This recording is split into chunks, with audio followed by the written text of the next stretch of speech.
Dan nanti apa yang kita lakukan, ya kita melakukan apapun yang sesuai dengan kita, Bapak dan Ibu sekalian.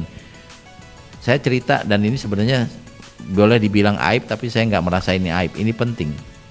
Saya tuh kadang-kadang kalau lagi capek nggak terawih di musola, Pak, dan saya nggak merasa sedih, biasa aja, karena saya tahu terawih itu sunnah.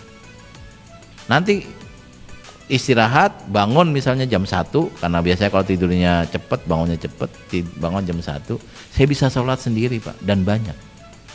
Jadi kalau nanti Bapak ketemu, misalnya ini beda kompleks ya, misalnya orang kompleks saya nanti ngelihat saya nggak ke musola, kalau dia punya husnudzon, gampang. Pertama, mungkin sholatnya di tempat lain. Yang kedua, mungkin sedang capek istirahat, dan nanti malam sholat lagi, dan saya melakukan itu.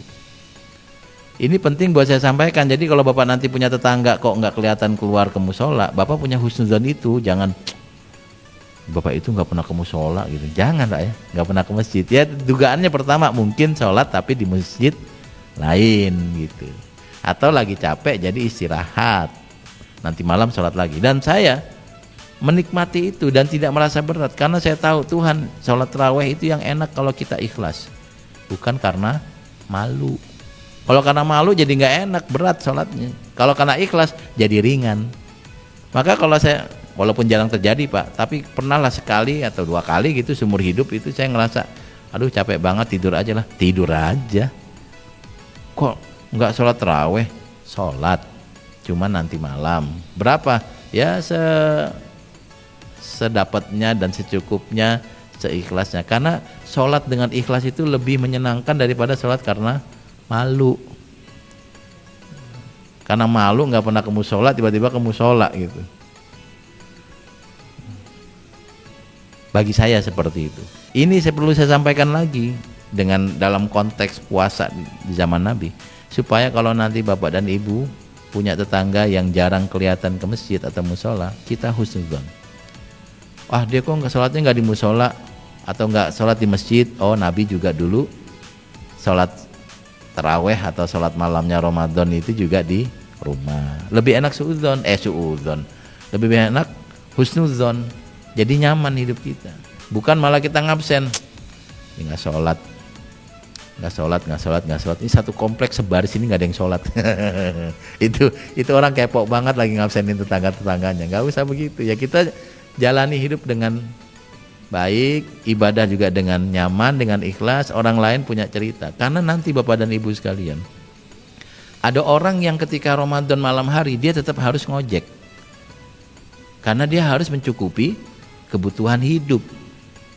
Sebab kalau nanti dia dipaksa enggak ngojek, lalu dia terawih, lalu pendapatannya berkurang, bisa jadi puasanya enggak nikmat buat dia. Karena dia harus mencukupi kebutuhannya, biaya-biaya dibayarkan, bukanya ada makanan, sahur ada makanan. Lalu gimana? Ya kita akan memaklumi orang yang tidak ke musola gara-gara harus bekerja. Atau mungkin Bapak sedang menyelesaikan proyek-proyeknya, Ibu juga sedang melaksanakan proyek-proyeknya, lalu pulang ke rumah sampainya jam 8, jam 9, ya nggak bisa. Salatnya gimana? Ya salat sendiri. Berapa banyak? Yang penting ikhlas. Rokaatnya tidak perlu dihitung. Itu akan lebih bahagia daripada kita sholat mewajibkan diri padahal kita merasa berat karena takut dibilang ini itu sama orang lain.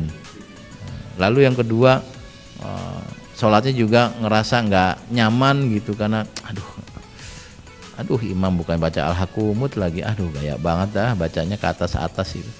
Kan nanti ada sholat yang imamnya bacanya 1 rakaat satu halaman Quran. Udah gitu bacanya enak begitu. Bagi yang normal sholat, ya Allah merdu banget ini imam gitu, enak tuh. Tapi kalau yang lagi buru-buru, ya elah kenapa bukan al-hakumut takatsur, ya Allah. Rakaat keduanya kan wal asri, pendek itu 3 ayat. Rakaat ketiganya wailun, nah lumayan, cuma 3 baris 4 baris itu.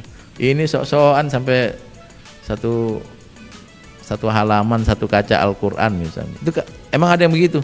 Ya saya nggak tahu, kayaknya sih ada sih Pak, yang tadi sholat yang ngitung dulu Pak. 3 rakaat itu mungkin itu yang.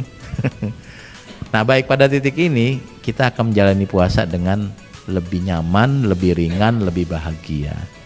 Dan Nabi mencontohkan tadi dalam konteks minal mukilin supaya Ramadan bisa kita jalani dengan baik.